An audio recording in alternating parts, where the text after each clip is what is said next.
Thank you for welcoming us onto your headphones. I'm Eddie. And I'm Lauryn, and this is the Rollbacker. Is that what it is? Is that what I'm supposed to say? Sort of. So, what are we reviewing, Lauryn? This is a bit of an odd duck.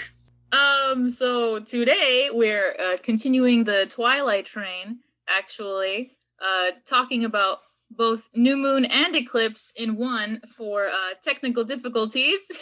Yeah. Choo-choo, motherfuckers. We're continuing on this crazy train. That's right, I have convinced Eddie to watch more Twilight movies. The people thought it was impossible, but I did it. I have the power. I mean, it was actually all the views we got, but yeah, sure, you had something to do with it too. Who do you think brought in the views? I'm your favorite reoccurring guest. There's actually numbers to prove that. Actually, from the X-Men and the Twilight, there are numbers to prove you are actually the most popular reoccurring guest. Oh my god, I'm a fan favorite. Hi, everybody. I mean, there's only 3 of y'all, but still. That's still a win for me. Fuck it. Okay, so, do we just hit both of them at the same time, or should we start with New Moon and then go to Eclipse? What do you think is the best? I think we can just start with New Moon and go to Eclipse since it's literally chronological and they flow pretty smoothly into one another. Honestly, and off the bat, at first I want to re-announce what I said when we first recorded this, which is New Moon, the movie where everybody gets sexy. Hello. I believe I said where Taylor Lautner found the ad machine and it fucking shows. Yep. And he continues to stay on that ad machine, and we're so proud of that man. I'm proud of him. I'm proud of his consistency. Apparently the producers or whatever told Taylor Lautner to you either get built or we're gonna find a new actor. And apparently on set, all he would eat were meat patties. That's all. Not rice, no veggies, meat patties. That's it. Oh my god, I did not know that. I was not the one to tell you that. That's fucked up. Because if anyone remembers from the last episode we did, I mentioned that Taylor Lautner is a teenager all the way through Eclipse. He is 17 still during the filming of New Moon, I believe. I could have this wrong. I didn't fact check it since the last time, and I also said it before, but I'm pretty sure this is right because he barely turned 18 in time for the big kiss between Jacob and Bella in Eclipse, all 2 of them. No. Which otherwise I don't think they would have been able to shoot it. So. Well, no, and actually you got me thinking about that. I actually went back and checked. They could have shot it, even though he was underage. Those rules don't actually apply to Hollywood if the parents consent. Really? Yeah, no, you know how I know that? Fucking poor Dakota Fanning had to do a rape scene when she was I think 12. Or 13 or 14. She was really, really fucking young. And she had to do a rape scene and her parents consented. And it was apparently really fucking controversial at the time. I don't remember the name of I don't remember the name of the movie. It was a Hawaiian Elvis movie thing. She's a big fan of Elvis. But anyway, yeah. That's crazy. I did not know that. There is the rules of, there actually wasn't any regulations or rules around intimacy scenes in Hollywood. I think only more recently have things started to come up where people sign contracts and agree to things, because otherwise people would show up to set and, director would just be all right, take your clothes off. We're doing a sex scene and we're just going to film you fucking dry humping this other person for half an hour until I feel like you did it right. And then we'll move on to the next scene. No, there's actually a famous case of, it was a Marlon Brando movie, I'm trying to find it right now, where they didn't, Last Tango in Paris. So apparently the director didn't tell the female actress, that they were going to do a sex scene. And he told Brando, hey, she's going to try to resist a bit. Just go for it, buddy. And Ew. She felt like she was actually being raped. And both Marlon Brando and her came out after the fact and they were this is bullshit. He fucked us both over. Marlon Brando, he's an asshole, but he said, I'm not a monster. I didn't realize that it was I thought she was just really acting really well. No, turns out it was Yikes. Yeah, so the Last Time Go in Paris, during that one particular scene, it's not acting, folks. It's really fucked up. Get it together, Hollywood. I'm more and more depressed every day the more that I learn about the things that people got away with. But regardless, at least, Twilight perhaps it was timing, perhaps it was on purpose, and they waited for our lovely Taylor Lautner to turn 18 years old. But that's already skipping forward to Eclipse. We're sticking with New Moon here, and we're talking about this is the movie where Edward up and fucking leaves Bella in the forest, breaks up with her, and leaves her in a harrowing depression. Damn, but it lasts like, what, 6 months? And Charlie can't get her out of the house. Like, fucking go spend time with somebody, please. It's called depression, clinical depression. But that's one of the more famous things that Stephenie Meyer is known for in the books is those few months, the first beginning months right after Edward leaves, instead of like describing Bella's emptiness, she leaves blank pages in the books with each of the months on like the chapter name. So it's like November, December, or January, because Bella's life is empty without Edward, which is low-key kind of true because she stopped hanging out with her friends after they started dating, and all of her friends were the Cullens. So like she had no one left really, and she did kind of ignore anyone who was still like cared about her, you know. Well, like so, Anna Kendrick manages to get her to go to the movies. Well, if you recall, Bella actually got Anna Kendrick to go to the movies, Jessica Stanley, because Charlie is like, you're pissing me off. I'm going to send you back to Florida because clearly you're depressed and like it's not helping you staying here. And she was like, no, I can't go back to Florida. What if Edward comes back? And so she goes up to Jessica and she's like, hey. And Jessica's like, oh, you remember me? You remember that we're friends? How funny is that? And Bella's like, convenient. Do you want to go to the movies? And thus begins their Bella's delve into being an adrenaline junkie, which is why New Moon is my favorite movie. Of all of them? Wait, you haven't seen all of them though, right? You haven't seen the last one. You got me there. I haven't seen the last one yet. But after rewatching it last time, and then after we filmed the last podcast that didn't get like aired, I couldn't stop talking about New Moon like all week to anybody who would listen to me. I was like not shutting the fuck up. I was like, this movie was just good. It was just good. Like, just listen to me. I swear to God. I was telling my dad, and he was like, maybe. Your poor father. That's his job, just to listen to you. Like, oh yeah, you like this thing? Okay, cool. If you're in my life, your job is to listen to me. I'm sorry. I don't make the rules. That's actually pretty fucking accurate. Eddie knows very well, ladies and gentlemen. Fucking okay. The New Moon felt like the first time where they were like, they stepped up their acting. Like everyone, like props to everybody. Oh yeah. They got a lot better. Fucking, in particular, Taylor Lautner, he's still cringy, but he's less cringy. It's like, okay, you went from like bad soap opera to okay soap opera. Like, I think you stepped it up, kid. Good job.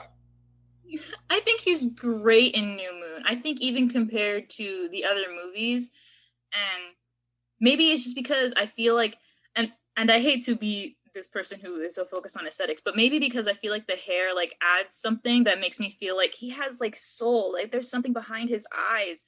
But like I think he did like such a good job in New Moon. Once Bella decides to recover and become an adrenaline junkie, she turns to Jacob Black to fix up a set of motorbikes, not motorcycles. I don't know why they kept calling them motorcycles in the movie. They're actually just dirt bikes.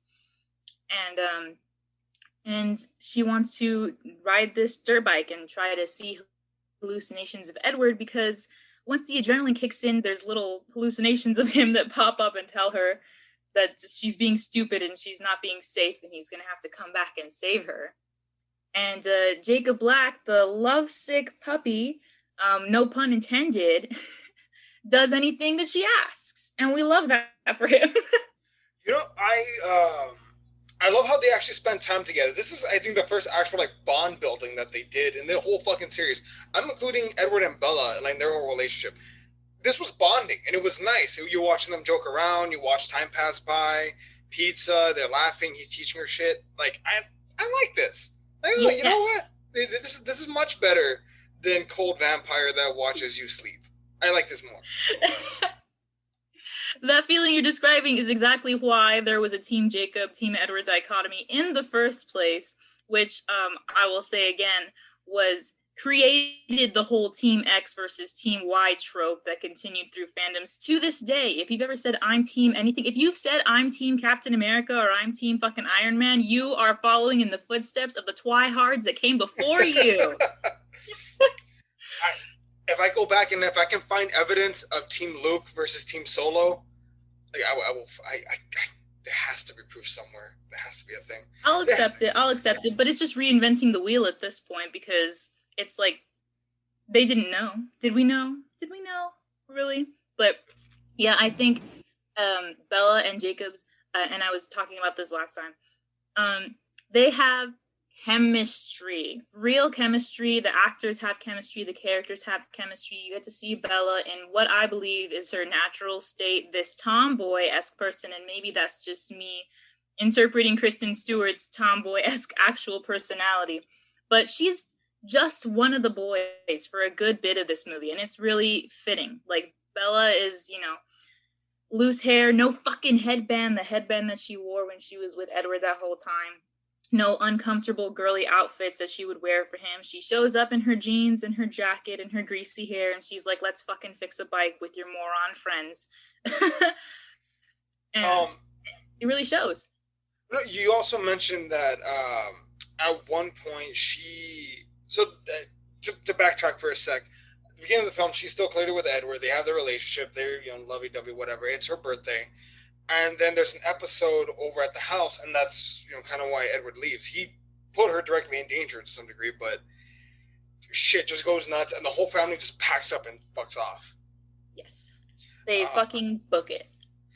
Wasn't, it was harmful for Bella, not just because those were all her friends, but also wasn't, what's her face? The one that sees things. Wasn't she Bella's best friend? Alice? Wasn't Alice, isn't, she Bella's, BFF, forever and ever? Yeah, basically, they are, I would say, literally best friends. Alice, because, I think Alice is almost naturally best friends with everybody who, she meets because she knows what they're going to say and she knows how to, react to them. She's almost counterintuitive to Edward in this way, where Edward will hear what you're thinking and be, kind of grossed out and annoyed by you. And Alice is here's how I can become the perfect best friend. And one of the famous lines from Twilight is, you might remember it from the first one, but it's super, just in passing. I don't know why it sticks in people's minds, but she's like, hi, Bella, and she hugs her, and Bella's not a hugger, and she's like, what? And Alice is like, I know we're going to be the best of friends, and she's not lying. They become best friends. And Alice always wants her to be a vampire, from day one. She's like... The whole family, though, at one point, there's, a big discussion where, they take votes, who thinks I should be a vampire, and everyone is like, yes. Except for Edward and jealous girl who may be in love with Edward. Rosalie, you've watched 3 movies. Learn the names. No, I know 4 of the names, all right? I know Jacob, Edward, Bella, and my favorite character, Charlie, okay? We love Charlie! We stand Charlie! Charlie actually made me laugh in the 3rd one, but we'll get to that. Fuck it. He's great. But yeah, so that's actually the very end of New Moon, I believe, yeah. After, so to sum up the rest of the movie, Bella goes all adrenaline junkie. Jacob becomes the werewolf man we know and love, and Bella decides that she's going to go cliff diving. Which, of course, if you're a vampire who sees the future, you're not sure what the difference between cliff diving and jumping off a cliff to commit suicide is. So Bella jumps off a cliff. Alice sees the future. Edward reads her mind and is convinced that Bella has killed herself because of him, thus leading Edward into a suicidal rage because she's his only reason for him to live, which, kind of makes sense. It's funny because he didn't have a reason to live before besides, just sticking around for his family, but, once Bella became his actual reason to live, it almost... It's just sad. He's like, oh my God, why did I do this? And it's like, yeah, why did you do that, dumbass? Maybe you put her, so incidentally, the scene that, in which Edward decides that they should no longer be together is on her 18th birthday, where she doesn't even want to turn 18. She doesn't even want to celebrate her birthday because she's now a year older than the actual, than the age that Edward was turned, which is dumb because no one can tell the difference, Bella, if you're 18 or 17 once you're 100,000 years old. Like, no one cares. But, and then Jasper, Alice's boyfriend, who is still new to this whole thing. And by this whole thing, I don't mean being a vampire. I mean being a good vampire who eats little animals in the woods and not helpless strangers.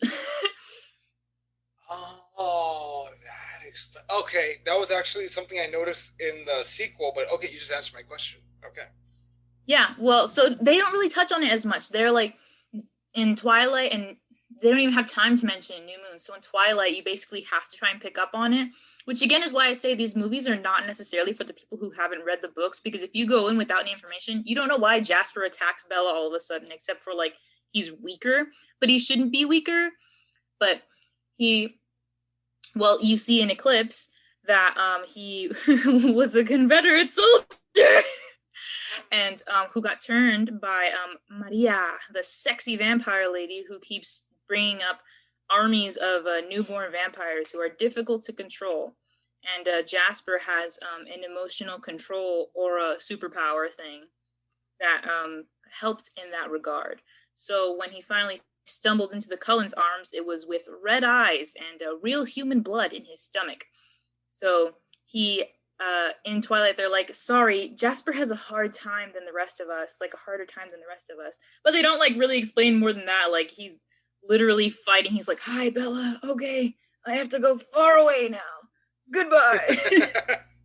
He's making some adjustments. He's going through vampire puberty. He'll be okay. He needs some time alone. There's hair coming out. You know, he doesn't understand why no blood. He does, by the time Eclipse rolls around, it's no longer an issue as far as I have seen or remember.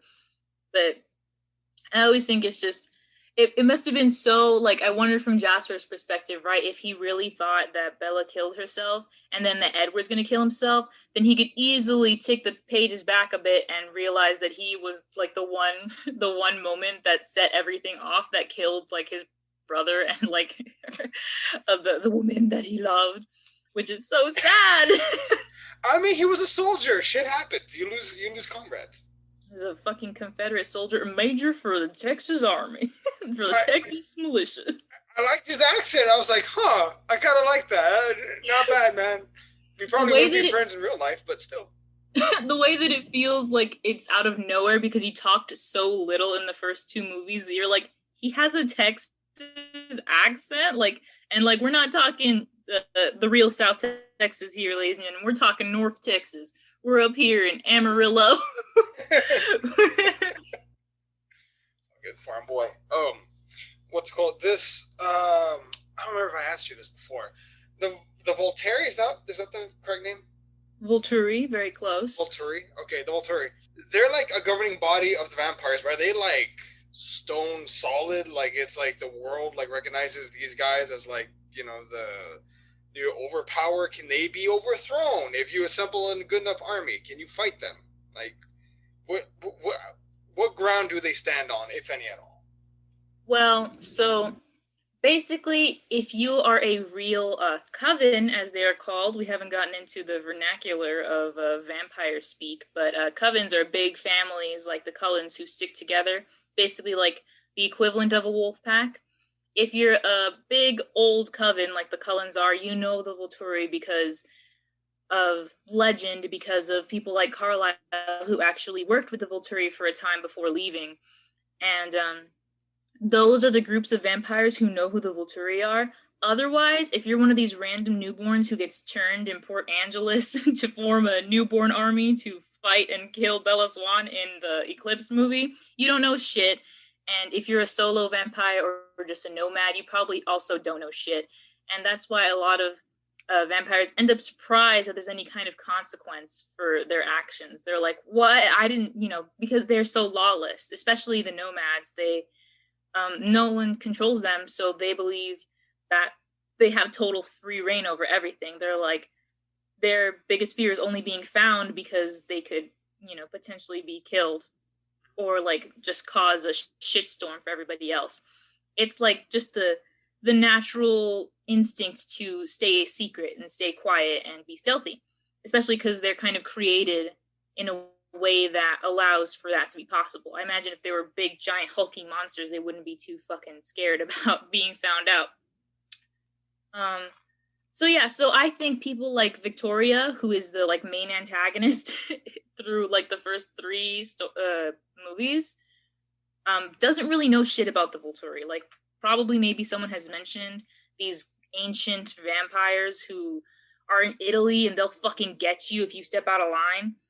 But I don't think that nomads know very much. They're like, just like, oh, who? Those, that legend, that scary story that they tell us, please, kind of deal. Another quick question. So, and maybe I'm reading, do you know the curtains are blue thing? Like, I think I've mentioned that before. The what? The curtains are blue thing? Like the English thing? No? That sounds vaguely familiar, but I don't know off the top of my head. It's like some people look for too much meaning in something and they'll ask the author, well, are the blue curtains supposed to represent, her depression? And the author literally just grabs the mic and says, the curtains are blue because they're just fucking blue. Stop reading so much into it. So going off that concept, there's a time when Bella goes to visit the werewolves, and one of the wives of the werewolves has a scar on her face. She got attacked because one of the guys lost his temper, and I read, because fucking I have to start reading articles on this shit to get prepared. Some people took umbrage with that because they felt like it was Stephenie Meyer perpetuating domestic violence. Like, oh, he's a good guy, he just lost his temper once. Is that people reading too much into it, or is that a fair, fair criticism? Well, if you think about it, it's both rooted, I think, in that kind of like, we're okay with abuse here thing, and in the kind of the racism that Stephenie Meyer has like hooked her claws in a little bit into the books, the whole creation of the wolves story, because like it's not right, like but the problem is if you look at it from like a very objective point of view, if you just look at like the facts of like what the wolves are and how that works, right? Because the way that happens is Stephenie Meyer created the wolves and said that if they get too angry, they basically wolf out and they have no control over it. They turn into a wolf and they attack. And so in, a heated argument between like husband and wife, like that can't happen, right? That's like he hit her and is like, oh my God, I'm so sorry. But instead you're left with like this, like, oh, he couldn't help himself, which is weird. And it feels like defending an abuser kind of thing. But if you look at it from the perspective that Stephenie Meyer was intending, it really was just an accident.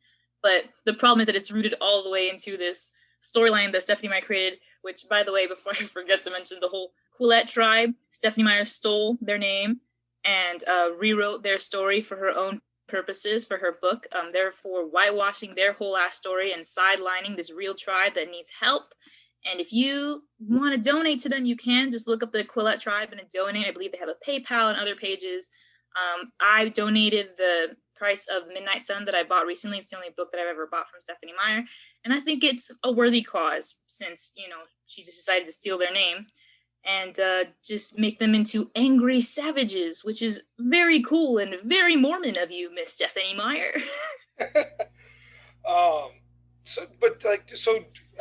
You don't think it was intentional? She kind of meant it to be this way, but it kind of came from this perspective, so it kind of came off this other way? Yeah, I think like anything, it's hard to keep your own biases out of your storytelling. So even if you had a certain intention, it comes from a place of internal bias. So like maybe she just wanted this dramatic, like, wounded woman story to show like, the tightness of the bonds between the wolves and their families and understanding like what it is to be a wolf and why stuff like this happens and why it's okay sometimes. And because I think the wolf who hurt, it's the alpha, his name is Paul, I want to say. He like, he hates himself every day for what he did and like all this stuff. I don't think his name is Paul. Maybe the girl's name is Paula. I forget. But like, there's this whole thing where like, he's like, he hates himself for what he did to her. Like it was totally on accident. Like we can't control ourselves, like da da da. And it's like, what are we defending here? Actually, is it this like, this moment of rage that happened and that makes it okay? But of course, it's, you know, lined with all these other, you know, problems, and the word escapes me. Clearwater? Oh, Sam. It's Sam. Sam's the one that hit her. Sam. Sam Muley. Okay, yeah. Sorry, I was looking up. I was like, which one was it? I put Twilight Wolf that hit his wife. Sam. His wife. No. But yeah, and that becomes like that whole rage thing, even though like in this whole, I remember the last time we were talking about this, I talked about how if you're reading the books, if you were like 11 or between the ages of 11, 15, when the books came out, you didn't feel the racist undertones unless probably you were actually affected by circumstances like this, and you could probably feel the like, oh, I see, you know, these indigenous people are savages to Miss Stephanie Meyer. But if you had very other limited experience from things like this, then you probably read the book and didn't think anything of it. And I said, like, you can't really tell, right? Like me and you were saying, like, you can't really tell if that was like her intention. It doesn't seem racist or feel racist when you watch it. You almost feel like, hey, good for Stephanie Meyer. She put indigenous people in her books and movies. Like, that's a step up. But in Eclipse, I think that things get more sticky, because that's when Edward starts to, because he's back and Jacob is still fighting like for Bella to love him, right? He's like, you love me and you're just ignoring it or whatever. And Edward is more concerned than anything that this guy's gonna have a wolf attack and like hurt Bella. And that's what he's most afraid of out of anything. Not that Jacob will steal Bella away from him, not any of these things, just that this uncontrolled beast will take the girl that I love or whatever. And so it's very White Knight versus, oh, that guy in the corner who's watching you too closely, which is yikes, in my opinion. Well, the movie even ends with a bargain. Well, New Moon, that being, ends with the bargain between Bella and Edward, where Edward finally admits, all right, I'll turn you if you marry me. And if you just watch very carefully, look at her lips, she says, fuck. Very slightly. Yeah. But then... As she would, because she's not a marriage girl. And I didn't notice that until Eclipse. They made it pretty obvious, like, you still believe in the institution of marriage? It's like... Yeah. And you can understand people? Why, as, like, she's a child of divorce. And often, you know, this is a trope, and I don't know if it's actually true because it's not, you know, it's not my personal experience, right? But I feel like that is very often a trope in movies with, like, the main character is a child of divorce. They just don't believe in, like, love anymore. Like, I think of that Paramore song. I don't remember, what's it called? Something. You Are the Only Exception? Yes. Yeah. And something about when her parents, you know, divorced and she swore that love didn't exist. Like, I think that feeling very much follows this. And honestly, I wonder when this, what the timing is of the publishing, because Stephanie Meyer was a Paramore fan and included that in her wish list, track list before the movies came out on her website, which I followed closely. And she got almost everything she wanted from that wish list too. She wanted Alice to have this certain car and these certain music and these certain artists and what else. But well, You're the Only Exception came out in 2009, according to this from Paramore. So did it beat out the publishing of Eclipse? So I think so. Weren't all the books released though beforehand? I could be wrong. I could be entirely wrong though. That's true. I mean, regardless, I mean, if Stephanie Meyer is a good author, then she did more character building, and we're just, you know, trying to connect some dots that aren't necessarily connected. But some may argue that she's not a good author. So, I mean, but like some of the shit like that, like the whole making the Native American werewolves, you know, just like lash out when they get too angry. That feels like something like a kid would do. Like if I was writing a story and I'm like, well, these guys are red, so their power is fire. Like, you know, these guys are blue, their power is water. Like, it feels like something that you just like sprinkle in there, like you just throw it in without really thinking about it. I mean, she's a nationally published best-selling author. I would have assumed she probably had access to better resources, but fuck, maybe I'm wrong.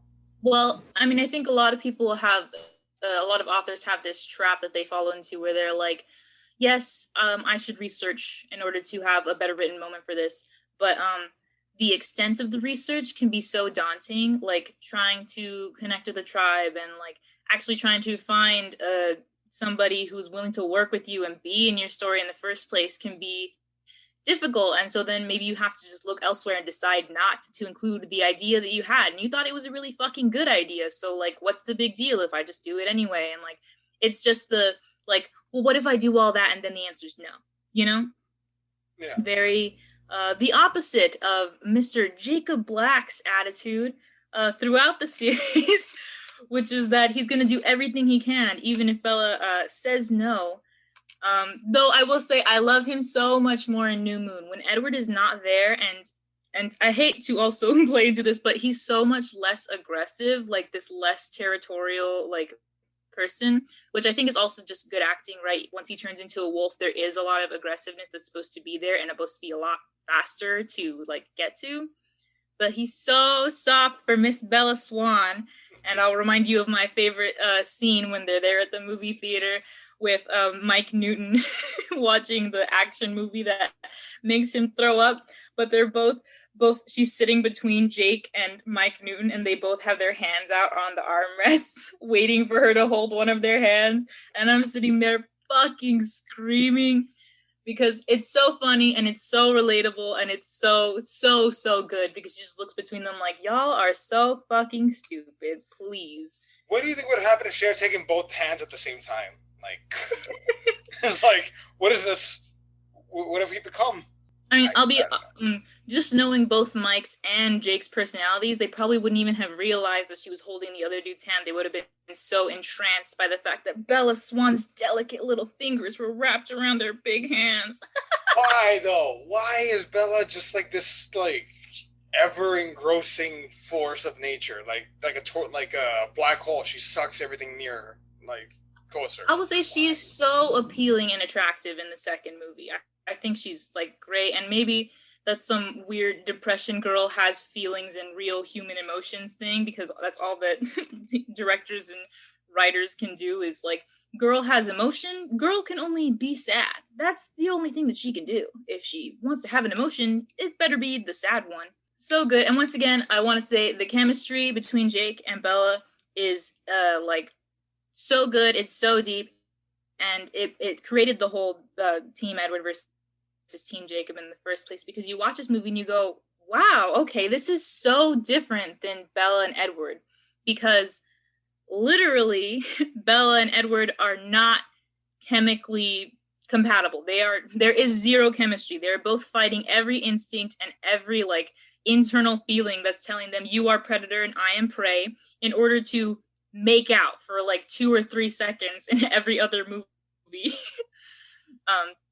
And so there's zero chemistry, and that's how it's supposed to be, because you get the converse of Jake and Bella, who have every chemistry, to show you like literally the contrast between, like, he's literally opposite of Edward in every way. Cold, hot, you know, this like warm, comforting, person. He's kind and friendly and open.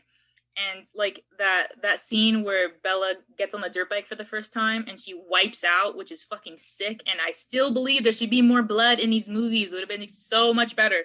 But she knocks her head on that rock and she's like bleeding.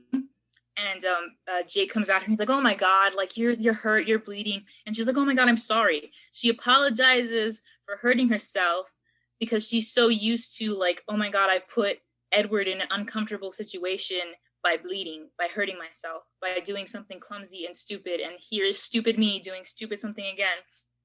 And to show you just the exact opposite that he is, in the beginning of New Moon, Edward almost fucking kills her when she gets a paper cut. And here she gashes her fucking head open. And Jake's like, why are you apologizing? Takes off his shirt off his back and uses it to like help stop the bleeding. And she's like, right. Like this moment of clarity, which you would think that moment you could hold on to later and be like, what am I doing? I mean, Edward tells her like so many times, like, just leave me, go for someone else, please, for the love of God. Oh yeah. Maybe Edward is the number one cuckold. Edward is screaming into the forest, "Won't somebody fuck my wife? Anybody fuck my wife except for me, please, so she can be happy."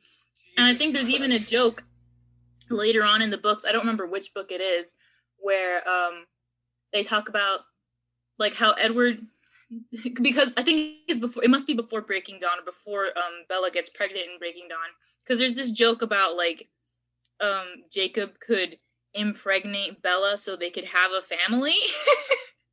I don't know if that's real or not, but in my head I think I remember some weird joke about that, like some dog breeding joke or something. I mean, but wouldn't he hate his babies because they're part wolf, so they would smell like mutts? I mean, I think we can go a little bit more into Eclipse now, which for me that whole movie is just me waiting for the scene in the tent. It's the best scene in the whole fucking series. I mean, Eclipse is way better. It's a very low fucking bar, but they keep stepping it up every single one. Like Twilight's like dumpster fire, New Moon is more like normal house fire, and sexy house fire. Eclipse is sexy house fire. Because to start, the directing's better, the action sequences are better to me. The budget, I assume, got bigger because it all looks fucking a lot better. Acting stepped up. There's actually a few moments that make me laugh. There's a funny ass scene where Charlie's trying to give Bella the talk, and Bella just tells him, "Dad, I'm a virgin," because Edward is old fashioned, and he spent the whole fucking movie trash talking Edward, and finally at the end he's like, "Huh, I kind of like Edward a little more now." Takes a sip of his beer. So funny. I think it's so funny, just that moment where she goes, where he's like, "You wouldn't want something bad to happen because you weren't being safe," and she's like, "What?" And she's like, "Oh, ew, no, Edward's old school," and he doesn't get what that means, so he goes, "Old school? What the fuck's that supposed to mean? Like, is that some dirty like innuendo or something?" I was like, "Dad, I'm a virgin, okay? I'm going upstairs." And she's very upset about it. Yeah, she's mad about it still. Yeah. Oh God, that legit made me laugh. Which I'm like, I didn't know we could do this. I didn't know the series could make me laugh. I'm so proud of you. I think the actor is Billy Burke. Billy Burke is a treasure in this whole series. He does a great job as Charlie. Like, I could not have handpicked a better actor to pull off this role. He is simply grumpy dad figure who's kind of bad at his job, but like really tries. And he still has these kind of funny misogynistic moments, which like this is while it was funny, it's still weirdly misogynistic, the whole like guarding my daughter's virtue thing. But it's very playful. Like, he doesn't actually care that she's not a virgin. He's just like relieved that like my teenage daughter is not having sex.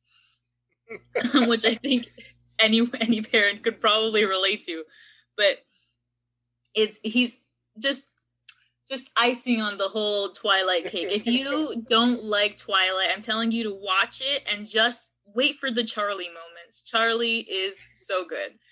But I honestly, if you didn't read the books, and I don't remember Eclipse is the least memorable to me besides the scene in the tent. But if you just watch the movie, it almost feels like that moment where he tries to have the talk with Bella sparks her trying to like take Edward's 117-year-old virginity, like literally in the next scene. That actually made me uncomfortable. Like, that actually made me go, ugh, like, this is so awkward and cringy. And he's like, "Can we stop, please? Can we stop? I'll kill you." You gotta feel bad for Edward, but because he is the definition of old school. Like, I just felt so like, you know, any person who tries to sit there and like have their own morals and their own beliefs, despite him not believing he even has a soul, you know, sitting there and explaining like, "I have nothing left, but the one thing that I didn't do was have sex before marriage. And I've waited this long, and and I love you and all. But this is not how I want to do this." And Bella's like in her Converse and skinny jeans and her fucking plaid shirt, like sitting on the master bed in the Cullens house, like, fine. Oh, I guess we can wait till we get married or whatever. And then, because this was Edward's plan, when Alice was saying you guys are going to be alone tonight at the house, she was not saying try to fuck Edward. She was trying to say Edward was going to propose. And Bella was like more interested in the teenage sex aspect. So 5 minutes after she tries to take Edward's virginity, he's like, Bella, I love you more than anything in this world. And she's like, oh shit. Prove it. Gives her that god-awful like ring, which it's okay because it was his mother's ring, and God knows how he got that, but there it is. I mean, it's 100 years old. Like, God help him. Poor kid. But no, do you think that's... okay, I'm going to be dead-ass clear, and I can delete this. Like, I have no idea if this is appropriate to ask or not. Is that Stephenie Meyer's Mormonism showing? Like, the fact that it's like, look, you know, this girl is being a predator to this poor boy who, like... is that unrealistic? I mean, not unrealistic. Is that... I don't know. Like, what is it there? I don't know. I know to dig, but I don't know what I'm looking for. I don't think necessarily like the predator aspect, honestly, and I hate to dig into author psyches through literature, but it's all I do, so sorry to every author. I have dug into, if I have read more than one of your works, I know probably one of your weird little kinks, and I'm very upset, but you did it, not me. I think that Bella and Edward kind of represent, and not purposefully, just the way that people write things and they inject stuff about their own lives and beliefs into something. Kind of the dichotomy in Stephenie Meyer's brain, right? Because she is still this person who liked, you know, Paramore and you know, had a little blog about her sexy vampire book or whatever. But she's also, you know, Mormon.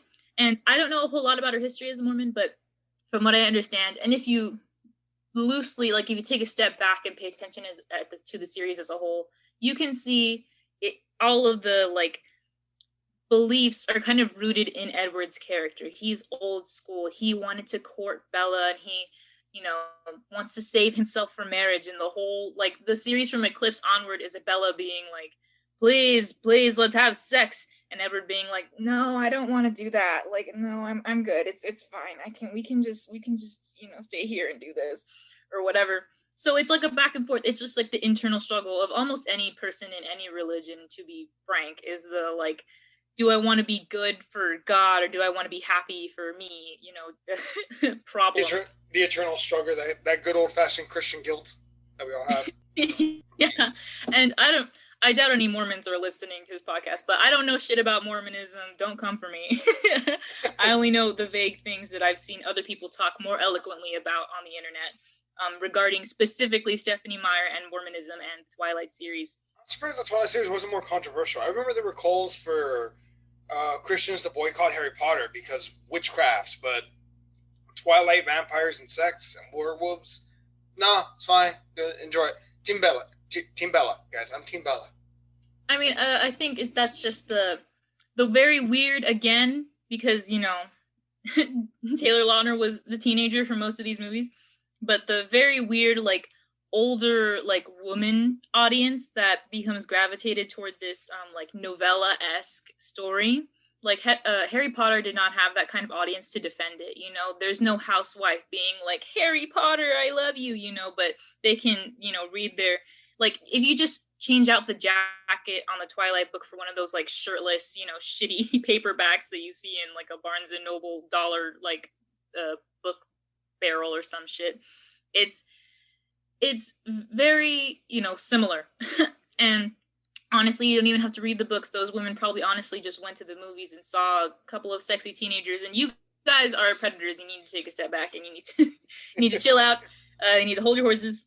And but the Harry Potter thing does remind me of when we were saying last time about the very real, oh my God, I didn't even send you the screenshot. I'll send it right now. The very real battle between the Harry Potter fans and the Twilight fans, because these movies were coming out at the same time. And and I can say this is I read both Twilight and Harry Potter. I was a fan of both of them, but I still acted like a holier than thou ass Harry Potter fan who was like, here. So this is funny. We talked about this last time, guys, and we didn't posting it, but I literally was talking about how vicious Harry Potter fans were to Twilight fans. And then literally a couple days ago, I got a Facebook memory of one of my friends from high school tagging me in a post that was like, so it's, if you don't know, Robert Pattinson is in both series. He's Edward Cullen, and he is Cedric Diggory in Goblet of Fire, one of my favorite characters of all time. And there's a post where it's Eddie's laughing at it right now. Sorry, go on. It's can we please take a moment to realize that Harry Potter and the Goblet of Fire was the 10th Doctor, which is a Doctor Who reference, helping to kill Edward Cullen. Like, and that's how it was. It was like, haha, you fucking stupid vampire fuckers, like, you know, like your character dies in our movie or whatever, because I mean, spoiler, I mean, if you haven't seen Harry Potter at this point, go read a book. But Cedric Diggory dies horribly at the end of Goblet of Fire, and people were like, ha, take that, you fucking neck suckers or whatever. Well, no, he was Cedric Diggory and then Edward. Like it went in that order. But fucking... Yeah, but I just mean in post. Well, no, but fucking... I remember when my first year in college was right after Harry Potter had ended and Twilight was still going. And in one of the posts that I put in one of my PowerPoints, it was like, you know, what's the difference between there, and there, whatever. I put a picture of Blade about to shoot Edward in the back of the head, like how we all wish it would have ended. You are so like, one of those guys. That's so funny. I mean, I had to make the class laugh, man. Like I had to get my yucks in. But no, I literally. You said that just now. You said that at the end of the Harry Potter series and the still like nearing the end of Twilight, you were your first year in college, and I was like, no. And then I was like, I forgot that you're older than me. I was like, no, they weren't. We were still in high school. Yeah, no, class of 2012. Jesus, I'm drinking. But yeah, the weird vicious fight between Harry Potter fans and Twilight fans, because Harry Potter was better written, and Twilight doesn't even. It's just like a weird love story, and like, which is these movies had very little in common beyond like they're both in a fantasy genre. So it's funny that people were just attacking. I mean, honestly, I'm sure there was a fight back from the Twihards, as they're called, versus the Potterheads. Oh my god, y'all, I'm bringing back all the 2012 vernacular. I was in it. But like, what is there to fight about? Like, it was just box office numbers. Like, how dare people show up to a Twilight movie instead of, you know, the very, very good fucking Harry Potter movies, which, newsflash to all fans, both of your authors injected some very big, very bad biases into both series. So we're all wrong and we're all sad. God damn it. J.K. Rowling. All she had to do was keep her mouth shut. Just shut up and collect your money. Shut up and collect. God. I have been saying that for years. I was like, J.K. Rowling, shut down your little Twitter account, sit on your fucking pile of money, and just leave everyone alone to enjoy your series the way that they feel free to interpret it, and definitely not the way that you feel free to interpret it, because you suck and you're bad and you're mean. You should have done the Tom Clancy thing, because now Tom Clancy, what he does, he's done. Like, he's done his work. He'll have other people write stories, and he'll read them and be like, yeah, this is good, by Tom Clancy, and then in a very small letters, and so-and-so. And everyone thinks it's Tom Clancy. It's like, no, fucking write a book on a Quidditch team, and like back in like the 1900s, and they make it to the World Cup without like training or something. I don't know. Fucking give me a sports Harry Potter movie. Give me James Bond Harry Potter. Give me World War I Harry Potter.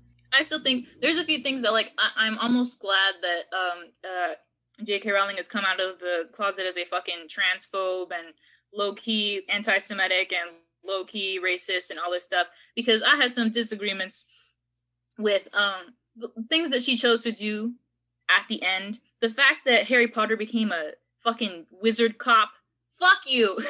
We would not have been a fucking, what's it called? An Auror. Yeah, he would not have been a fucking Auror. Go fuck yourself. He would have been a fucking teacher at Hogwarts, and he would, because he loves magic. Same fucking thing. What? No! No, he would have become, I think he would have become a headmaster. That would have been way fucking better. Oh, yeah. I thought you were disagreeing with me.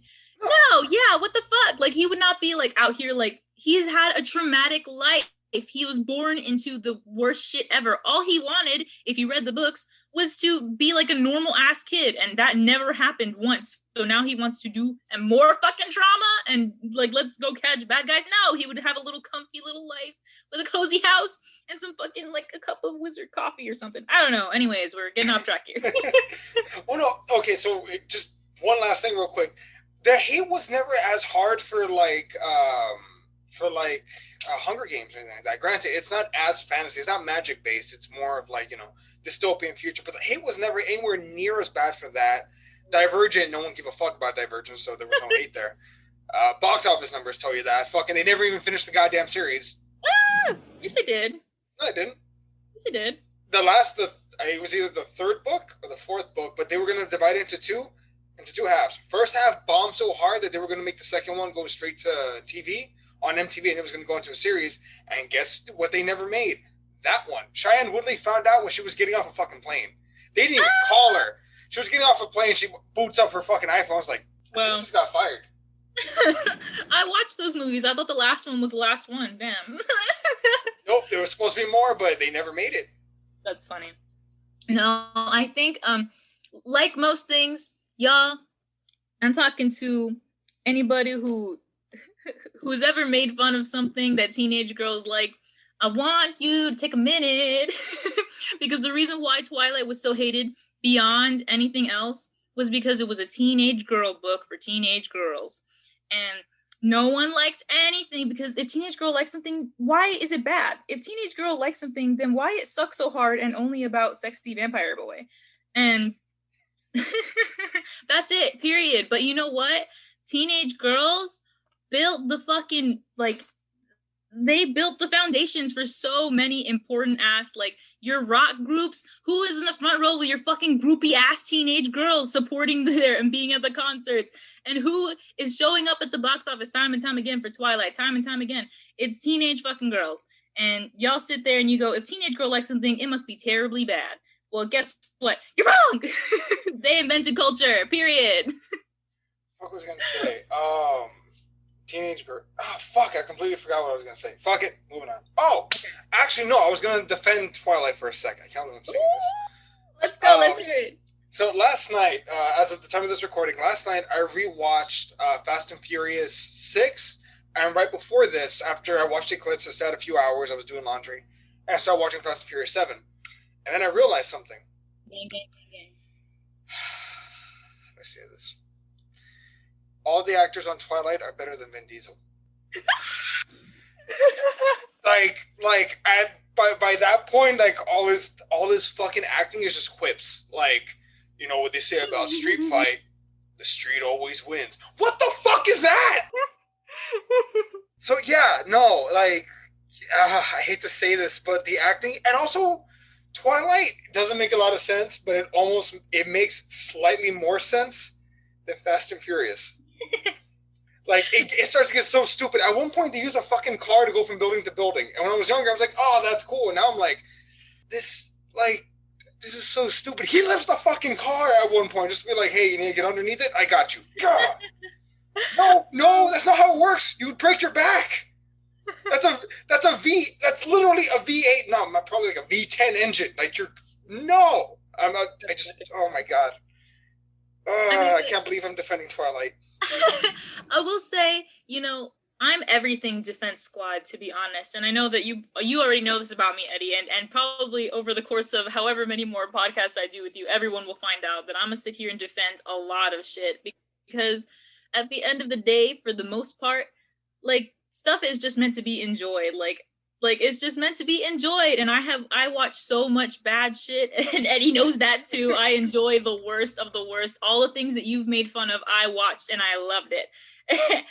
And sometimes you just don't think and put something on and you'll probably have a laugh. And I think that's the most important thing. And that is the moral of the story. But getting back to Eclipse, I want to talk about the scene in the tent, which I was about to bring that up because I know that's your favorite. Yes, it's iconic. It's the only thing I remember about this book. Like, if you ask me anything about Eclipse, I'm like, oh, I don't fucking know, but I remember the scene in the tent because it's so funny. So here we go, ladies and germs. So the whole plan, so Victoria has raised a newborn army because she's still, I don't know, up her ass about Edward killing her mate in the first movie. And so the Cullens team up with the wolves in order to take down this newborn army and handle it because the Volturi has decided to take a step back and see what happens just for kicks. And but they all are trying to kill Bella, basically, or just distract while Victoria gets a chance to kill Bella and get back at Edward. So Bella is the bait, basically, and they're trying to hide her so that way no one knows what's up. And so Jacob and his wolfy scent carry Bella. Also, after Jacob has decided to make his case to Bella again, to one of my other favorite scenes in this movie, which is iconic. I'll talk about this first real quick. When Jacob forcefully kisses Bella, which sucks, but when he forcefully kisses her and then she punches him in the face and her fist dead stops on his cheekbone and she's like, and then Edward is pissed because he can hear Jacob's thoughts from like 50 miles away, and so they're both zooming to Bella's house to get there first, and they're just like nose to nose, that weird guy thing where guys for some reason get really close. No, I'm more alpha. Is this a fight or are we just playing gay chicken? I don't know. And so Edward's like, you don't fucking touch her ever again without her consent. And Jacob's like, blah, blah, blah, blah, blah. And then Charlie comes out making this the most iconic scene ever, being like, whoa, boys, what's going on? Because he has no clue about any of the drama. Like, even aside from werewolves and vampires, he has no idea of the actual, just normal teenage drama. And Jacob goes, I kissed Bella. And Charlie looks like impressed. Hey! and then Jacob follows up with, and then she broke her hand from punching my face. My perfect face, as you see. It is perfect. He has beautiful bone structure, but I think that's so funny. Anyways, so Jacob and his stinky wolf scent have to carry Bella up the mountain to mask her scent, and they're hiding her at a high elevation, which is they're already in fucking Alaska, and a storm is coming. So I don't know why a vampire who sees the future and a vampire who reads minds and a bunch of werewolves who can like fucking sense that a storm is coming didn't go, fragile Bella who weighs about 100 pounds wet, she'll be fine right up at the top of a mountain in the middle of a fucking blizzard, right? Yeah, she'll be perfectly fine. And so it's supposed to be just Edward and Bella staying in this tent, but Jacob can't help but butt in a little bit, so he decides to stay and stand watch. No big deal. He can do it with his shirt off because he's sexy and because he's very, very warm. He is literally hotter than Edward. Yes, the other iconic line, which is also in the book, by the way, I am hotter than you, because if you guys don't know, which they also don't specifically mention this, but werewolves run like way hotter, like 100 and something degrees, like hot. So like he is always hot, and Edward is ice cold. So he stays and he's like standing watch, but Bella's fucking freezing to death in this tent, and Edward can't do a damn fucking thing about it because he is an ice block. And, oh my god. And she's like shivering, and he's like just torn up about it. And that's one of my favorite parts too. He's like, what can I do? But then you'll make it worse. You'll make it worse. You would literally make it worse. And I think even in the books, Bella is actually cuddling with Edward despite how freezing she is before a certain point. And then Jacob busts in the tent. He's like, I couldn't sleep with all the teeth chattering. I could hear it through the fucking tent. And Edward can read his mind, which is so just so perfect. And Edward's like, no. And Jacob's like, well, I am hotter than you must admit. And of course, it only makes sense. It's stupid that they even thought about it. But Jacob decides to cuddle Bella back to warmth so she can sleep through the blizzard storm. And of course, is having naughty thoughts about Bella while pressed up against her in the fucking sleeping bag. And Edward was like, could you not with my fiance, please?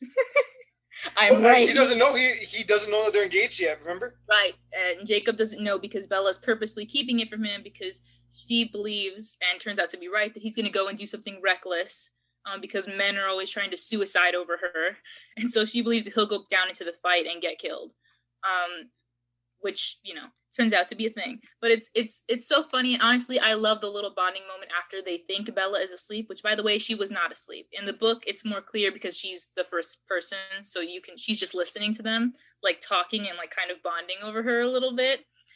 But, oh, it's such a sweet scene. I wish that Jacob wasn't an asshole sometimes, because Edward was like, you know what? I think we could be, you know, friends if you weren't trying to steal the woman I love. And Jacob's like, well, if you weren't trying to steal the woman I love. And he's like, never mind, I don't fucking like you. Well, yeah, because Edward's winning. Like, of course he doesn't like him more. Like, he's winning. No, I think Jacob just said it out of spite. I honestly, because, like, I in reading Midnight Sun, like, there's a moment in the beginning. There's not much interaction with Jacob Black in the first book. But Jacob does pass him. Like in passing, he's near him. And I believe this too, and I don't know if it continues. I wouldn't believe that it would continue after Jacob became a werewolf, because I think that it made something cocky come up within him, like, I'm strong, I'm big, strong boy. But Edward says something that I full-heartedly believe in Midnight Sun, which is that Jacob is like a comfortable mind to rest in. Like, everyone else is kind of chattery and loud and annoying, but Jacob is, like, kind and, like, sweet. So it's him and Angela, the bookworm that Bella is friends with, who have these, like, comfortable minds that, like, Edward can kind of go to and listen to and not feel, like, unhinged and, like, shitty. He's just sitting there and he's like, a rest, like a break. And that's such a compliment. Imagine if a mind reader told you that your mind was comfortable. No one would ever tell me that. I'm so loud. No, I'm pretty sure it'd be like a pain in the ass maze. Fucking even that scene though, like, how is it Edward bonds more with Jacob than with Bella in the whole fucking series? Because again, there aren't any real bonding moments that I see with them, like, you know, ice skating together and, oh, she's such a clutch and she falls, but he picks her up and catches her because he's sweet. There's, like, none of that. But somehow Jacob has bonding time with Bella in New Moon, and in Eclipse, their conversation, I actually kind of liked it. It was a little charming. It was like, this is kind of like just two guys being like, look, I fucking hate you. I hate you too, but I respect you. I respect you too, I guess. Piece of shit. You would love a conversation like that. Well, also, because it's I think as real as it can get, if that makes sense, you know, like two opposing forces coming to a mutual understanding. I liked it. To me, it was really realistic. Man, if only Bella wasn't there. If only Rosalind is the one that's trying to kill her, right? The redhead? Victoria. Victoria, okay. What if Victoria killed Bella and then Edward and Jacob form like this awesome bromance where they're like, you know what? My heart hurts. Me too, man. And then they become BFFs. Just take it the rest of the way. They fall in love. It's the fifth book. It's the sixth book. They unite the Cullens and the wolves. There's no more treaty. Everyone just has a big picnic. There's a werewolf vampire wedding. Matching food. We love it. And I can imagine one of the werewolves being like, this isn't natural. Like, what do you mean? Two guys? No, you're literally a wolf. He is a vampire. This is not natural. No, it's so good. Oh my god. Yes. Oh god. I do think, like, despite Jacob's, like, little fucking quips, like, he does like Edward, because Edward can be likable when he wants to, which is why they have that moment in the tent in the first place. Jacob did not spark their little conversation. You know, he did try for a minute. He was like, what? You can read my mind, but I can't even have a moment to, like, see what's going on in your head. And Edward decides to be vulnerable, which is, you know, if anybody has ever described you as a fucking, I'm talking to the audience right now, if anyone has ever described you as, like, someone who's hard to get to know, try a little vulnerability. And it will get you a long ways, like perhaps like a friendship kindling between a vampire and a werewolf, even though they're both in love with the same girl. But yeah, I think I love that. I love a little bromance moment, like, you know me, like, I think these things are, like, underrated throughout the series. Like, these just like side moments almost. But it's so good and it's so wholesome, and I wish that it could have stayed, but of course then Edward has to go and be annoying as fuck and purposefully call Bella Mrs. Cullen, which is bleh, with Jacob in earshot. And Bella gets pissed because she knows that he knew better.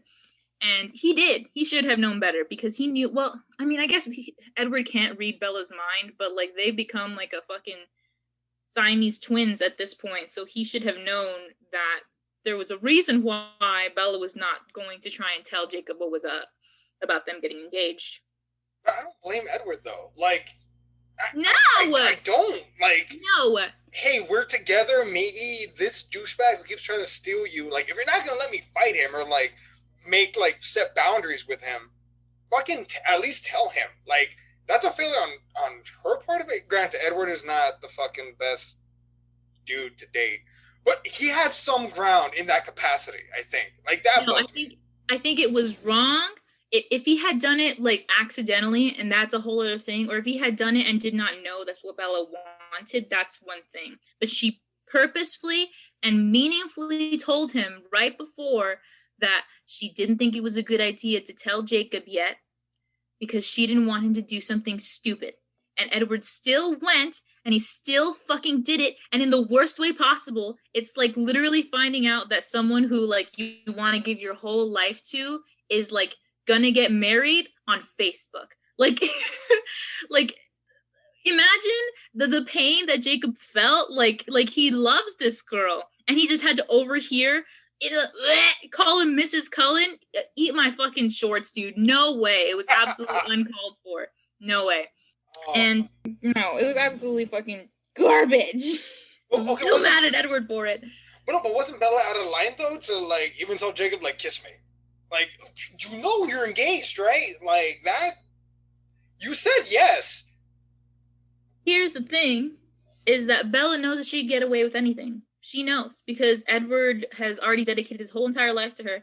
And she heard before when Edward admitted to Jacob's face during a little conversation that he could never hurt Jacob because Bella loves him. Like, he could never hurt anything. He couldn't kill him. He couldn't fight him because he knows it would break Bella's fucking heart. So Bella's sitting there like, I'm holding all the cards, motherfucker. You want to do some shit? Guess what? Fuck around and find out. Play stupid games, win stupid prizes. And here we are. And then this leads to like this actually not bad battle with Victoria and her newborn forces versus the wolf. Yeah, I think they probably had an actual stunt coordinator, a fight coordinator. It's a bit wanky a little bit. You know, you can clearly see wonky a little bit. You kind of see the, you know, them flying on tight ropes. I'm not fucking tight ropes, wires or whatever. But not a. I mean, they didn't train like huge 12-foot long wolves, so I guess I'm nitpicking here. Fucking good fight. That's what I'm trying to say. It was a good fight. It was good. It was pretty good. For the like 15 seconds that they show it, that Twilight is famous for having the shortest fucking fight scenes of all time, but they're pretty good, which I guess is why they're pretty good, is because you don't even have very much time to like overanalyze it. But I thought it was good. I thought the wolves were good. CGI was good. That one moment where the vampire crushes Jacob's half and breaks half his bones was fucked up and pretty good. But backtracking a little bit to that kiss had chemistry, Bella and Jacob, which if y'all have not seen, basically after Jacob finds out that they have been engaged, he's gonna go do something stupid, as Bella correctly predicted, and go get in a fight and get himself hurt. And so before this, during that little spat that Edward and Jacob had on the front lawn between Charlie, Edward says, just wait till she says the words. Weirdly, a weird way of saying, like, my girlfriend will ask you if she wants you to kiss her. Like, motherfucker. And Jacob says, she will. And then, of course, eat your words, Edward, because Bella yells, kiss me, to get Jacob to stay, because she knows that it will work. And it was a good kiss. Like, you could see it, like, the acting is also good. Like, I hate weird kissing scenes and weirdly long. There was, like, 3 shots for that one scene. But like this moment, like you could see it right after they separate, and Bella is like she like is touching his chest, and she felt something, and she feels like upset about it because like Jacob was saying, and not to take, you know, the side of Jacob, who's forcefully kissed Bella only a few scenes prior, but she was suppressing whatever feelings she had for Jacob and purposefully avoiding this kind of romantic interaction for fear of what she would feel were it to happen. And I think she did feel like a moment of like, oh shit, oh damn, okay, hold on. And then, you know, Jacob leaves and he's like, I'm gonna go anyway, you know, to go fight because I just need to fight or whatever. And Edward's like listening, which I can't. I wish I could hear what Edward was hearing from Jacob's head during that whole moment, because he couldn't see them, but he could hear Jacob's thoughts very loudly, as Edward said, which is iconic.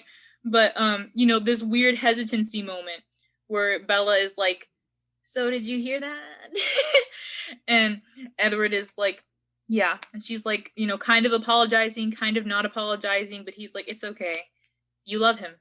And I was like, because that's so weirdly understanding. Like what about that is, I don't understand the feeling that I felt. I was like, that's so sweet, question mark, that he understands that like Bella loves him. And she's like, I love you more. And he's like, I know.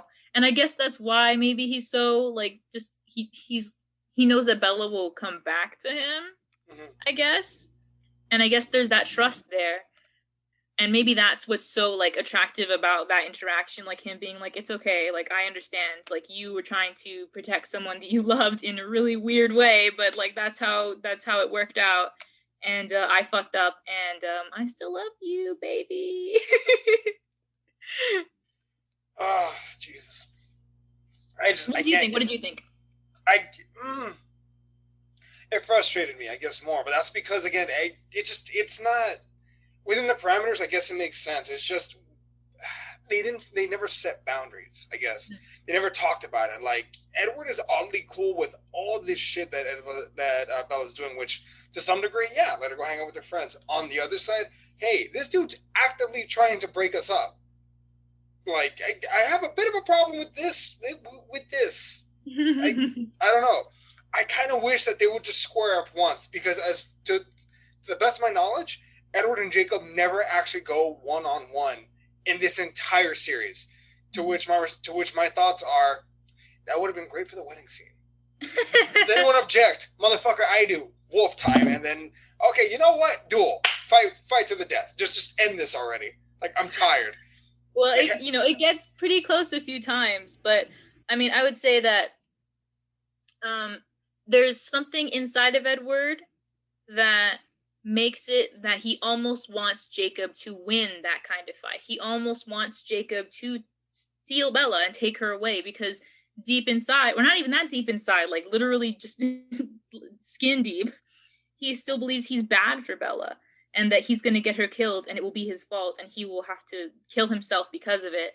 And so, you know, that's why he tells Jacob, like, I could never hurt you. If she chooses you, like, that's it. Like, that's just that. And like, I understand, like, you could give her everything that I can't, and I can't give her shit, basically. So, you know, and so what? I was saying, is Edward just a poorly written character? Is that possible? Or is it just like he's a very like oddly paced character, I guess? What makes you think he's poorly written? Not poorly written, but unrealistic to some degree, or like he's such a not pushover, but kind of a pushover. No, pushover's right. I think what you're reading is the female fantasy. What do you mean? The dangerous man who's not actually dangerous. Like, he could hurt me, but he won't. He would die for me. You know, this kind of like I'm dangerous, but I could never hurt you thing. Which it's the, what's it called? The, like a men I trust thing, you know? Like there's something about like, the like, just that. I mean, I don't even know how to say more. Like the guy who's like almost like the guys who are described as like teddy bears. These like big, strong guys, but they wouldn't hurt you, and they're soft, and they have a heart of gold. Like that kind of thing. That's how Edward is written, which is why I guess it would seem unrealistic from like a dude's perspective. Like, how are you going to sit back and let someone like be like mac on your girl, like whatever? But like in in a female fantasy, you're like, you get to have both, which is what Stephenie Meyer ends up doing. You get to have both in the end, right? Even if it's in some weird family way. She got to have both Jacob and Edward. And, you know, she got to have the dangerous boyfriend and the guy who would lay down his fucking life for her and like all this shit. And I guess it doesn't compute, but honestly, take notes, men.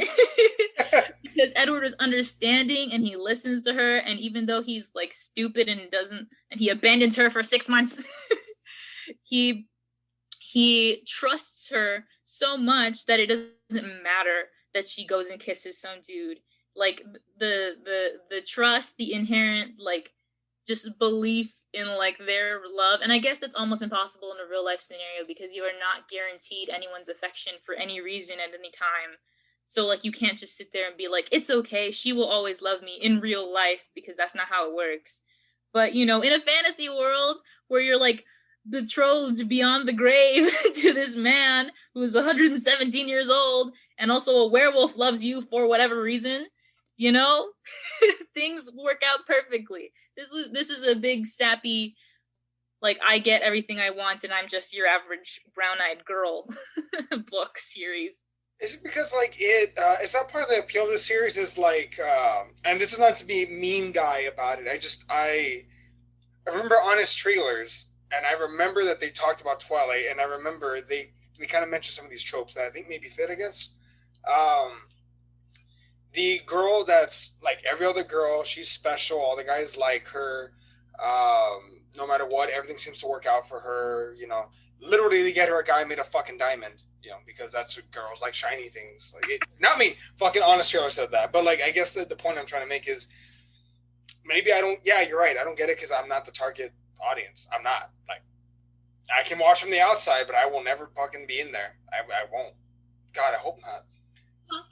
Well, I think everyone can benefit from stepping into other people's perspectives and other like genders and other, you know, other races and all this stuff.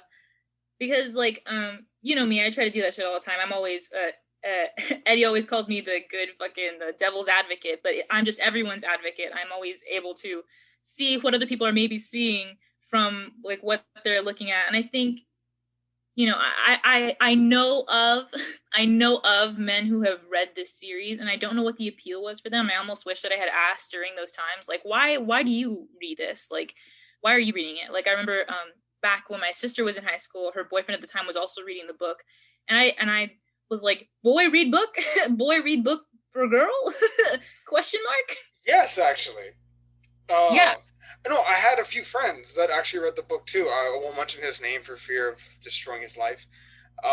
But I caught him reading the books, and I asked him, what the fuck, what are you doing? He's like, because, bro, I want to know what's going on. I want to be able to talk to, I won't include her name because we don't talk about her anymore. Drama. Yeah, this is way back in high school. Thank God that bitch is no drama. Oh, so glad she's not around anymore. But anyway, he read the books just so that way they could talk about it, and he could, you know, he was trying for her. Not that she deserved it. Well, I think there's something, you know, very, very admirable in that fact. But like, it's also kind of not to specifically call your friend. I'm calling out the entire male audience for, or not even, they're not the intended audience. So I guess I'm just calling out any like men who specifically go out and read books, like, or consume content made for women with some kind of goal in mind. But like, I respect this, like, I just want to talk to her about something. But there's something about like, and I'm gonna connect it to something weird right now. But do you watch TikToks at all? Sometimes, actually, yeah. I've downloaded the app. I've slowly started to integrate my life. So I watch like probably like at least 2.5 hours of TikTok every day. I'm rotting my brain from the inside out. If anyone's curious, I am depressed. Anyways, there's this like, or there was this, I don't know if it's still going on, this like thing going on the app where like teenage boys to like ranging to 20-year-old like men are like realized that there's like a certain group of like cool girls who like it when guys wear skirts. And so there's something about like them, they go and they buy like a skirt, whatever skirt, or they put on their mom's skirt or their sister's skirt and they post a video and they're like, see, I wear skirt, I appeal to women. And there's a difference between that and like the guy who is curious and goes and tries on a skirt because he wants to know if he likes it, and maybe he does. And I think that kind of branches toward this idea of like consuming content made for women because you're curious to see it and maybe you want to like it and understand it on your own terms, and the difference between that and just consuming it because you want attention from women, which is, you know, and I understand that, and I respect it to a certain degree. Like, I think everyone falls into that kind of trap of like, well, this person likes this thing, so I went and watched this, so we had something to talk about. You know, there's that, and then it gets, you know, to a certain degree where you're like, oh, it's kind of sketchy. You're just stealing little ideas from the internet and TV shows and movies, so that way girl goes, oh, boy, no thing I know. I trust boy because boy, no thing I know. If you're engaging in predatory behavior, obviously the line is blurry. I want to say, I think I actually read about that some guys do. Fucking whatever. But okay, so Eclipse. Shit, I'm trying to think what else happens in Eclipse. I just remember the really good fight scene. The Eclipse has a good fight scene and that tent scene, but otherwise this movie is so like draggy in a way. Wait, I remember something I really like about Eclipse. Two things. I texted one of them. The family. Okay, I love the family's interaction with Bella. It feels like she has more chemistry with the fucking family than with Edward. Like, even Emmett, like, at one point, like, oh, what happened? Oh, she slugged Jacob. And he's like, hell yeah, you'll be a great new blood or whatever. Like, yeah. Like, I like those little things. That's like, oh, that's nice. And even when they're, like, fucking training together, oh, don't take your eye off the enemy. And was it Jasper? Yeah, it was Jasper. No, Carlisle. Carlisle's the one that takes Edward down. Oh, yeah. Like that shit. Like, I like the family. Like, in this one, I'm like, not bad. I like him. They were good. There were some good interactions, that's true. Even though so fucking corny, I can't with the whole, the accent and the little fight scene, the little, what's it called? Their training, which is, like, weird in a way. Like, I guess they couldn't, like, show like how specifically to take newborns down because then that's just a weird tactical part of like this whole series, so they had to kind of make it like a fun little like we're all just fucking around and tackling each other and the wolves are watching us. And we're all cool with that, I guess. There wasn't really any training there. That was like maybe like 10 minutes in the woods. Hey, here's how fast we are. Okay, figure it out. Also, the fucking never go for the easy kill. Is that gonna be the okay? Also, I love how they dive into the backstories. I found those really entertaining, especially Rosaline's. I think you told me about it last time, that she was attacked by a bunch of guys. They left her for dead, and she hunted them down one by one, and she kills the last guy in a fucking wedding dress. Yeah! And I'm just like, you know, I would rather, like, I spill on your grave, but with vampires, I would watch this. Why don't they do this? Like, I prefer this. And she even says, I was more theatrical back then. Can we go back to that? I wish they had shown, I'm sure they shot that full scene with her in the wedding dress. They just show her from like the waist up coming in to kill the fucking guy who, you know, like betrayed the shit out of her and basically started a gang rape on her or whatever. And I'm like, oh, I just would have loved to see her tear him limb from limb and swallow all of his blood and destroy him. I would have loved to see it, but instead they gave us a very quick shot of her in the wedding dress, and I'm like, oh, it should have been longer. And that's because I watched the extended edition for this too. I'm like, what the fuck? Show me the whole thing. I want to see her murder him. But again, you know, side character itis. This whole fucking movie is the whole series is filled with characters that are more interesting than Bella, the movie. The whole fucking series. It's true. But so in the end, if I'm not mistaken, that's when Bella and Edward kind of just straight up tell the Volturi, whatever the fuck they are, like, hey, there's a date set, like, we're gonna turn her, we're not lying to you. And then there's this poor girl that I actually feel sorry for her. One of the new bloods that's just kind of there in the corner, just like, what am I doing here? I shouldn't be here. She felt bad. And then the Volturi just like, hey, finish the job. and they kill her. It's like, oh, they're trying to establish these guys as the new bad guys. Okay, I see that. Yeah, well, Jane and Alec are cruel beyond anything. Well, specifically Jane. Alec is just like her, side guy, whatever. But yeah, that was brutal. It's definitely to show you that like these are the rules. I don't give a shit what you think because we uphold the real rules. And what you want, if you gave her asylum, that wasn't yours to give, unfortunately, seeing as you have no control over anything. So we're gonna murder this 12-year-old girl that got turned into a vampire. That's true. Well, it'll be fine. Also, that the actress who plays that little girl, if you have watched a lot of scary movies, like I have, like a stupid volume of scary movies, you will have seen this little girl before. She is the iconic creepy little girl. She plays little girl ghost. She plays little girl zombie. She plays little girl fucking ghoul. She is in everything. I love her. But the brutality of the Volturi, as they see Bella there, still not a vampire, and they're like, the clock's ticking, motherfuckers. your little vampire, she who runs with vampires, is out here still, I think I hear a heartbeat. So next time I come, you better watch your fucking back. And they were like, hold on a minute. Hold on. We're getting married.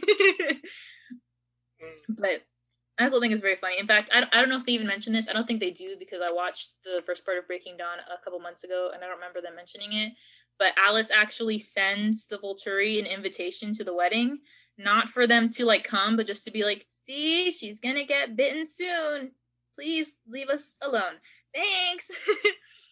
But which I think is such a bad move. Like, what would we have done if they had shown up? What were y'all gonna do? These old ass. Which, by the way, even though they did a good job picking the cast for the Volturi, I think the makeup effects could have been better. There's a description of them in the book, which I didn't get to tell you about last time, where their eyes are kind of clouded over.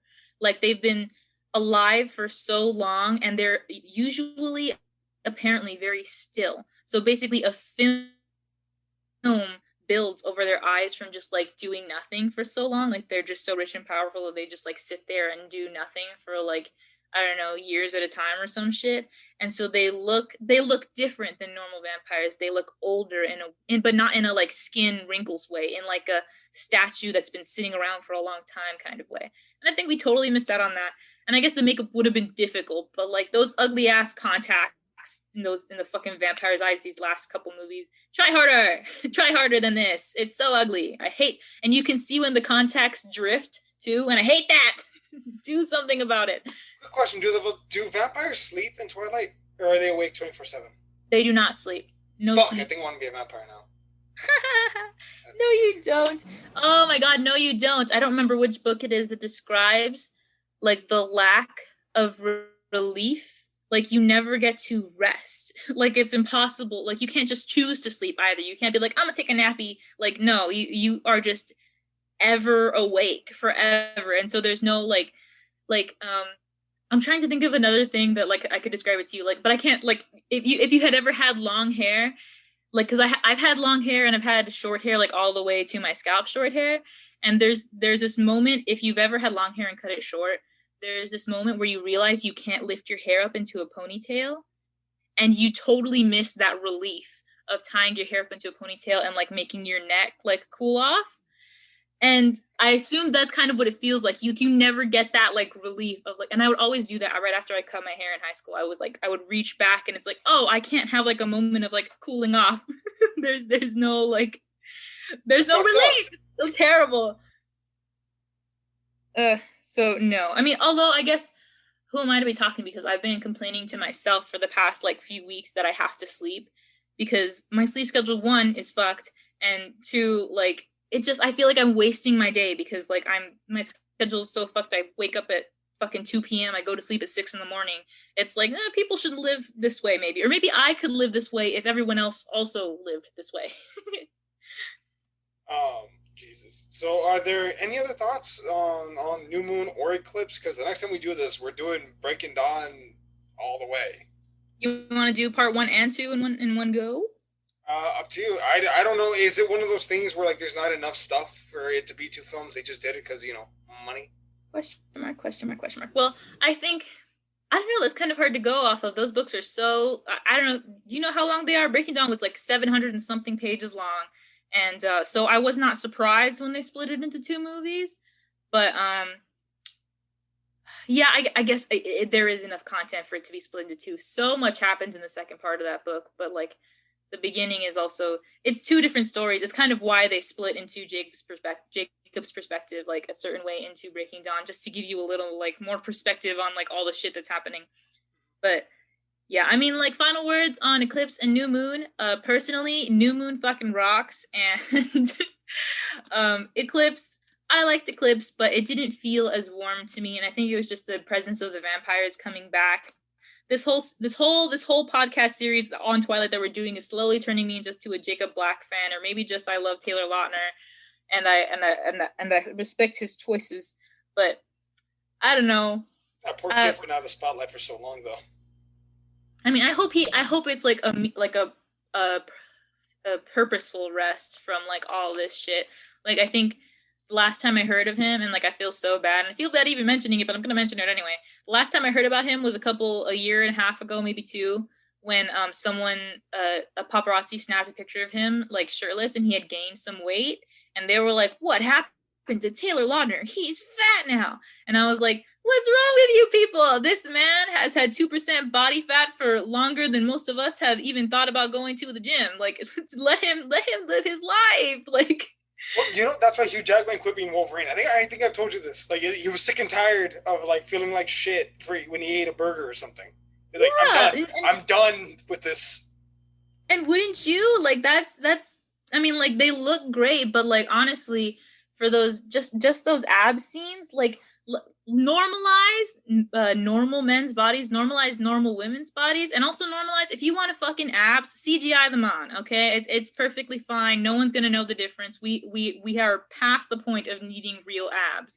That, you know what? Everything else I can do with a little biceps. I think everyone could do with a little biceps, but no one needs to have 1% fucking body fat just for 2 seconds of flexing your abs so that Edward Cullen can say, doesn't he own a shirt in fucking Eclipse? Oh my God, I forgot about that scene. Actually, to do that, he actually had to not drink water. He had to dehydrate himself for like 10 hours. You see, what are we doing? Do y'all find this sexy? Y'all find dehydration and depression and emaciation sexy? Read a book, eat an apple, have some pizza. My God. Maybe not necessarily in that order. I'm just saying, I think, maybe we're in, every once in a while I convince myself we're in the new age of film where we're so past like just hot people being hot people, but I know that I am wrong. I think we've been striving in the right direction, though. I think, if anything, like Jonah Hill and Josh Gad are like proof of that. I feel bad naming them. I just feel like we see 1 or 2 representations of a certain something in film, and we're like, look at us, we're doing so good. But I think all the evidence you need is in the new TikTok generation of famous people, which is 16-year-olds who look like 22-year-olds and are just like, I don't know, weird, sexy babies. I'm very upset. The number one thing that I do on TikTok, and everyone else, if you're watching TikToks every day and you ever see these thirst trap ass videos, you better swipe to the right and see what their age is before you watch that whole video. That's what I do, and I scroll past when I see 17 years old. I scroll past. Oh God, TikTok, you will be the death of us. Yeah, but one can only hope. I don't know. I think these movies are golden age of bad fun things. Now a normal ass franchise will get criticized by like real film critic ass thing. Like, all of MCU was criticized, like from Avengers, the first Avengers movies forward. Before, when people were just like, fun superhero movie that I enjoyed, then it was like, does this timeline add up and everything makes sense, and how is the actors and how is the this and that? It's like, sometimes franchises are just fun. You just can, chill out. Everyone chill out. It. Shut up and enjoy it. Yeah, because what happens when you let actors have this fun little like Twilight moment where they make a lot of money and they get their name out there is you get Robert Pattinson and Kristen Stewart who come out of the Twilight series and make some pretty phenomenal, cool, artsy shit from what I've seen. And I think that's super dope to give actors that opportunity after just doing some dumb fucking, romance movie. I think that's cool. Have you seen The Happiest Season? No, but I want to watch it so bad. You don't have Hulu? I do. I just like I didn't want to watch it in November because I was like, who the fuck watches a Christmas movie in November? And also I'm just gonna watch it by myself. So I'm just like waiting for the right time to watch it by myself. Fucking after this call, because I am now a Kristen Stewart fan after that movie, not Twilight. After Happiest Season, I'm like, I like her. She's nice. She's funny. She has character. She has, like, I feel like they restrained her so much in Twilight. If she had been like that in Twilight, I might have actually liked the movies a lot more. Because she has fucking persona. I love Kristen Stewart. I have always loved Kristen Stewart. I will admit to the fact that I was part of that short train of Kristen Stewart only has one face. Oh, I should bring this up too. I mentioned this last time we were talking about New Moon. Kristen Stewart is a cowboy, all right? And maybe now she's developed a little bit more of a character personality for actors, but don't be sitting around here saying Kristen Stewart only has one face. She is a Clint Eastwood-ass cowboy. Put a little thing of hay in her mouth. She's a great actor. She got a 1,000-yard stare. And she just was in roles that she shouldn't have been in. X-Ray, you mentioned. Yeah, X-Ray. Watch X-Ray. She's fucking great in X-Ray, and you can see the difference between like Bella's blank stare and the X-Ray movie difference. It's just appreciate Kristen Stewart. She's come a long way, and I think there's something about like the development of her personal character versus like and how that related to her roles in film.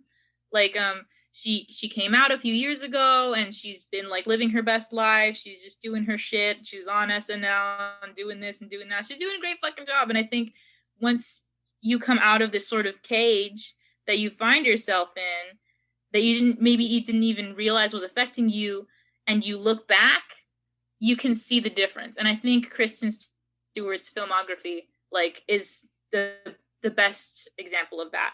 So I would say give her a chance. Watch her recent stuff. I love her. I would die for Kristen Stewart, ma'am. So far, okay. Robert Pattinson might be my favorite Batman. Please, God, let it be good. I like Kristen Stewart. Jacob Black, I need you to come back. Taylor Lautner, I need you in something. I love doing Shark Boy and Lava Girl. I wish he was going to be in it. I'm so upset. I wonder why he's not. I have a feeling it was like a personal choice thing. Like maybe I don't want to backtrack into like other roles once again, but like, man, that would have been dope. It would have been a good comeback for him. Like, hey, I haven't been in anything in the past 4 years. Guess who's back? Back again, ladies and gentlemen. Well, I can almost imagine. I'm always making up scenarios like this in my head for why people aren't in movies for certain things. But I can almost imagine a scenario where, like, we were just talking about Taylor Lautner's body image and Hollywood's terrible, terrible relationship with him. But I mean, as a child in Shark Boy and Lava Girl, he was ripped. He was a ripped little kid. And I can only imagine they said, hey, we're doing Shark Boy and Lava Girl. Go to the gym. And he was probably like, you know what? Maybe not. Maybe we're past the whole Shark Boy and Lava Girl thing. Which I understand. Taylor Lautner, if you're listening, I love you. And not just because you're sexy. I think you're a great actor. And he's not listening, Lauryn. Let's be real here. You don't know. He's not doing any fucking movies. Maybe he's perusing some fucking podcasts. All right. Hello. Oh, Taylor Lautner, if you're listening to us, you know what? I'm good. You are the baby. He loves you, Taylor. We love you. Shit. Okay. Well, fuck. I think should we wrap it up? Yeah, so... Do you have any other thoughts or anything like that? Anything you want to say? No, I mean, we'll see you guys next time for Breaking Dawn. Honestly, just keep playing play along with us. Watch the next couple of movies. If you didn't watch the last ones with us, watch Breaking Dawn before the next one. Have a drink every time you switch to Team Jacob, and you'll finish yours pretty fast.